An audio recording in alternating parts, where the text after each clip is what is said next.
Okay, good afternoon, everyone, and welcome. It is March the 13th, 2025 at around 2:40 p.m. I know we got a little bit of a later start than anticipated. This is the Public Safety Subcommittee for the House Judiciary Committee. We have one bill that is in front of us, which is House Bill 164, which hopefully everyone has received the amendments and have reviewed the amendments. And so really just want to make sure the amendments reflect kind of what was discussed yesterday. I think council is on. Claire, can you just kind of summarize the most recent amendments that everyone should have in front of them?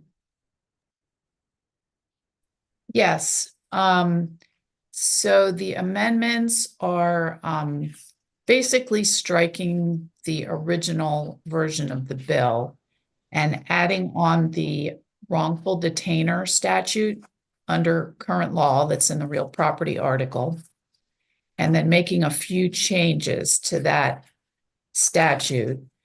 And so the changes would be that there's now a requirement that a hearing on the wrongful detainer complaint must be scheduled not less than 14 calendar days after the complaint is filed.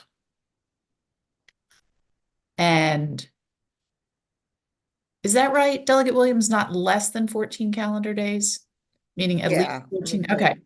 Okay. And then there's some additional provisions relating to service that are added, that the person has to be, the two good faith efforts have to be made to serve the person who's in possession of the property. But if after two good faith efforts are made, the person can be served, the person who's trying to serve the process has to file an affidavit with the court describing good faith efforts to serve the person, and then mail a copy of the complaint by certified mail and first class mail, so the last known address of the person in actual possession, and if different, to the address of the residential property in question. And then we added, then we added that service must be effectuated within 4 business days after the complaint is filed. Yes. And that's it. Okay. Okay. I did get an email, and maybe it might make a difference, maybe it might not. So right now it says that the hearing shall be scheduled not less than 14 days after the complaint is filed.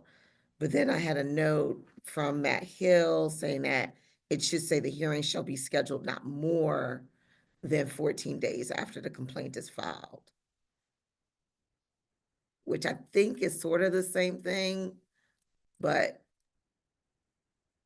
Yeah, that's what I was wondering. It has to be scheduled. If we want it to mean it has to be scheduled within 2 weeks, then we should say not more than.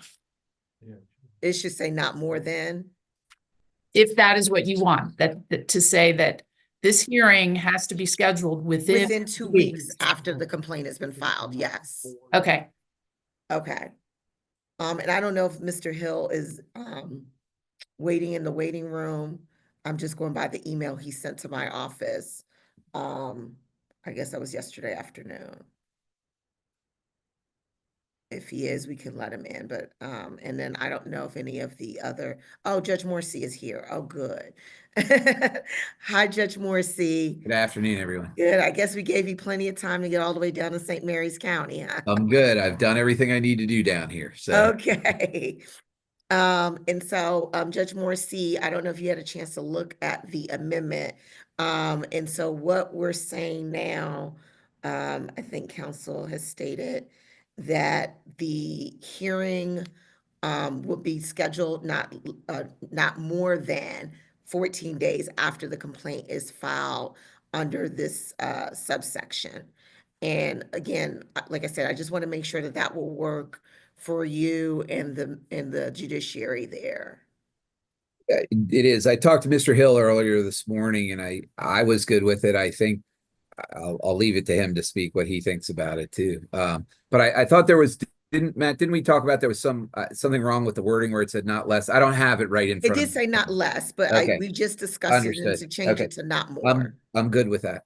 Okay, Okay. okay. All right, I see a couple hands up. Delegate Schmidt. Thank you, Chair. I thought it was this, it wasn't the scheduling, it was the completed hearing. Am I misunderstanding scheduled versus the hearing shall take place? Well, we're saying scheduled because we still have to obtain service. And so, because the hearing has to be, the hearing date has to be on the summons. That's going to be served on the person who's allegedly in unlawful possession of the property. Okay, Right. What that means to me, delegate, is that the first trial date will be within 14 days. Correct. I got you. Okay. And is this in alignment? I know I got some emails regarding the Senate version. I know that it was amended there.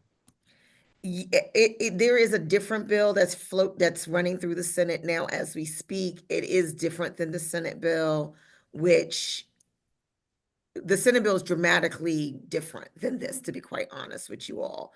And so I think what will probably have to happen is we're probably gonna have to take this to conference because their bill it's totally different. Okay. All right. Well, I'm glad that we looked at it to at least compare the two so that we can make necessary adjustments. So, okay. Thank you. All right, thank you. You're welcome. Delegate Taylor. Thank you, Madam Chair. So just to be clear, what it's going to read now is, how it's going to read now is a hearing under subparagraph 1 of this paragraph shall be scheduled within 14 calendar days.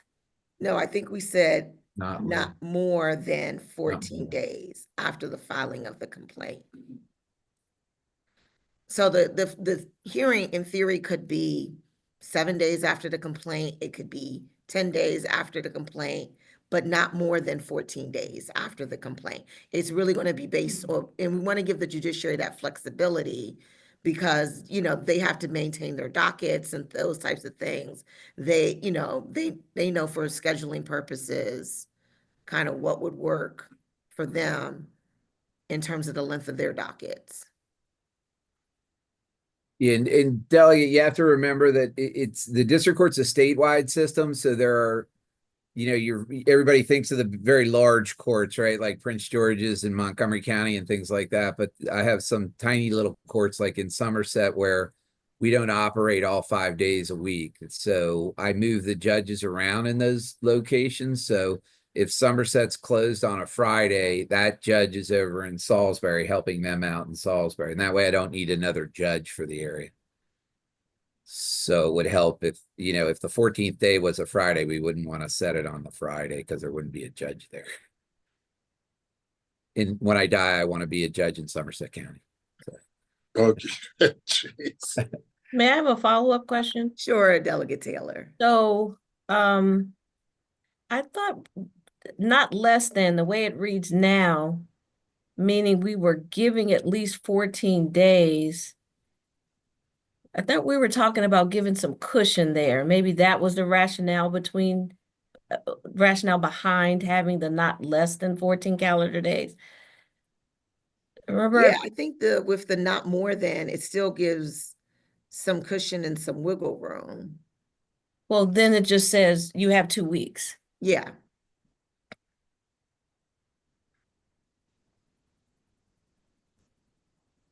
Anything?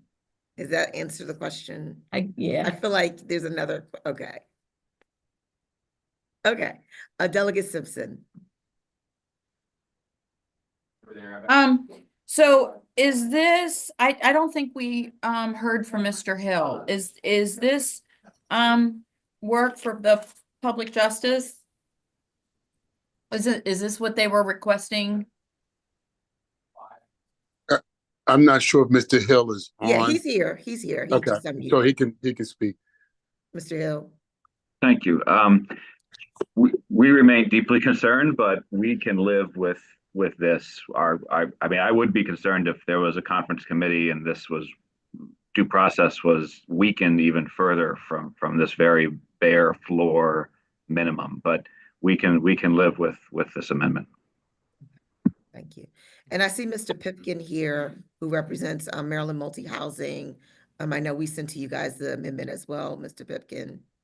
Yeah, yes, and with not more than 14 calendar days, I feel like that can work for us. So I'll defer to my chief judge at the district court on that. Yeah, and I guess it'll just have to be worked out in conference committee. But again, appreciate everybody's hard work on this. I think everybody realizes how important this is. So thank you, everybody. Okay, thank you. Delegate, could I just let the record reflect that Mr. Pipkin used to work for me in the judiciary, but for whatever reason, he decided I wasn't a good enough employer and left for Greener Acres. Congratulations to you, man. Well, I don't know about the latter part there, Judge Morrissey, but I do remember him working for the judiciary. I was like, that name looked really familiar to me. Yes. Yes. Thank you, Chief Judge. All right. Are there any other questions? All right. I guess if I can get a motion on the amendment.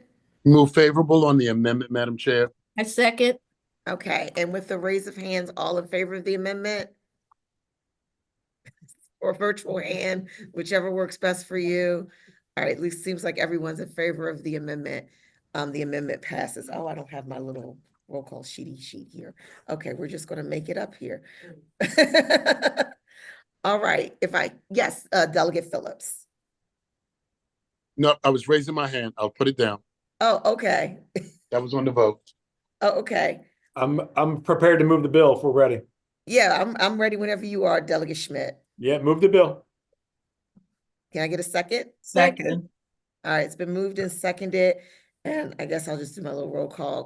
Conway is not here. I'm doing the so out of order. Crutchfield. Yes, ma'am. Okay. Simpson. Yes. No. Schmidt. Yes. Okay. Pastor. Yes. Tolles. Yes. Taylor. Yes. Nah, I'm still gonna have to go to my office. Who am I missing here? Phillips. Oh, Valentine. Yes. And Phillips. Yes. And Congolo. Yes, Congolo. Yes. Okay. All right, I think that's everybody.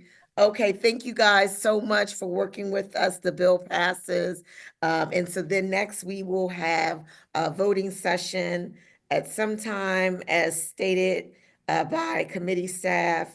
And so I don't remember what time is voting. 3:15, I think, is voting session. Yes, I think it's 3:15. So I will see you all in the committee room at 3:15. Thank you guys so much. And this ends the Public Safety Subcommittee.